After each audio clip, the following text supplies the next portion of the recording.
Halo, saya Kapsul Akmal. Di sini saya sebagai moderator dan mereka teman saya. Hai.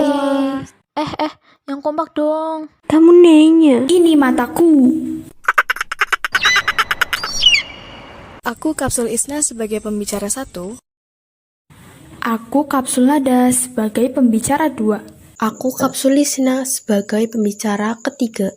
Aku Kapsul Yusi sebagai pembicara keempat. Dan aku Kapsul Uni sebagai pembicara 5. Nah, itu dia teman-teman saya. Yuk kita lanjut ke videonya.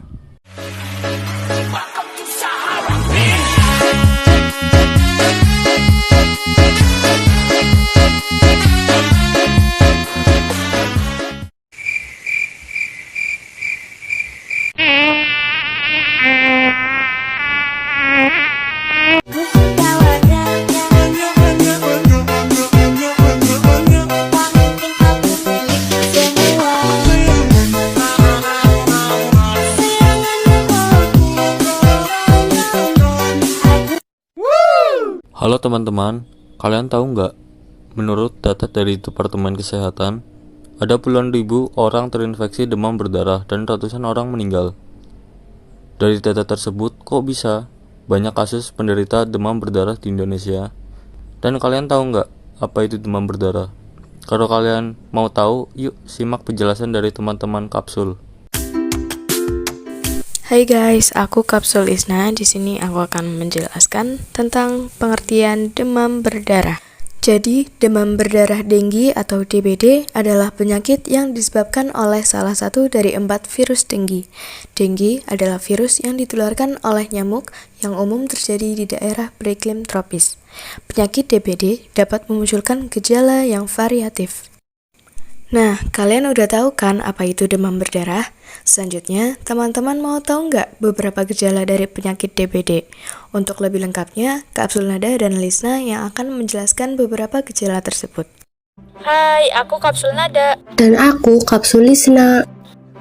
Di sini aku bakalan jelasin beberapa gejala demam berdarah. Dan nanti Kapsul Isna akan menjelaskan tentang perawatan gejala demam berdarah. Gejala demam berdarah. Penyakit demam berdarah dapat memunculkan gejala yang variatif. Beberapa orang yang terinfeksi menunjukkan gejala yang sangat ringan atau tidak terlihat. Ada pula yang memunculkan gejala yang lebih berat dan memerlukan perawatan yang intensif. Dalam kasus yang parah, kematian dapat terjadi. Beberapa gejala demam berdarah adalah Demam mencapai 40 derajat Celcius, sakit kepala, sakit pada sendi otot dan tulang, sakit pada bagian belakang mata, nafsu makan menurun, mual dan muntah, pembengkakan kelenjar getah bening, muncul ruam kemerahan, kerusakan pada pembuluh darah, serta pendarahan pada hidung, gusi, atau di bawah kulit.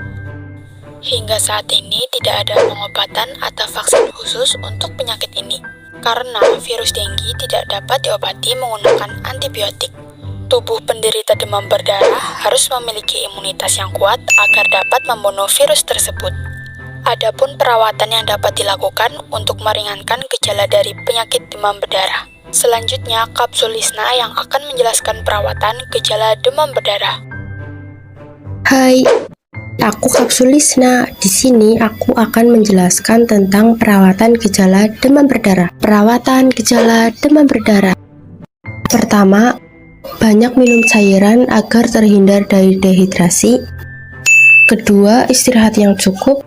Dan yang terakhir yaitu mengonsumsi obat penurun panas yang relatif aman dan dianjurkan oleh dokter. Berikutnya, Kapsul Uni mau menjelaskan bagaimana cara memutus perkembangan demam berdarah. Bentar. Sebelum kita tahu cara memutus perkembangan DBD, kalian harus tahu lebih dulu nih cara penyebaran DBD. Jadi gini, dari sudut pandang ekologi, wabah DBD di Indonesia merupakan hubungan simbiosis parasitisme antara virus denggi, nyamuk, dan manusia. Virus diuntungkan karena dapat memperbanyak diri di dalam tubuh manusia, sedangkan nyamuk diuntungkan karena mendapat darah dari manusia sebagai nutrisi untuk bertelur. Di sisi lain, manusia dirugikan karena terkena penyakit DBD. Nyamuk betina Aedes aegypti menghisap darah manusia biasanya pada pagi hari dan sore hari. Setelah mendapat nutrisi dari darah manusia, nyamuk Aedes aegypti berkembang biak dan bertelur pada genangan air bersih. Kemudian, telur tersebut menetas dan berkembang menjadi larva. Selanjutnya, larva akan memasuki tahap pupa dan kemudian berkembang menjadi nyamuk dewasa. Nah, sekarang teman-teman udah tahu kan cara penyebaran DBD? Setelah ini, kalian akan mendengarkan penjelasan dari Kapsul Uni tentang cara memutus perkembangan DBD. Hai semua, aku Kapsul Uni. Jadi, di sini aku akan menjelaskan gimana sih cara memutus perkembangan demam berdarah. Yuk simak penjelasannya.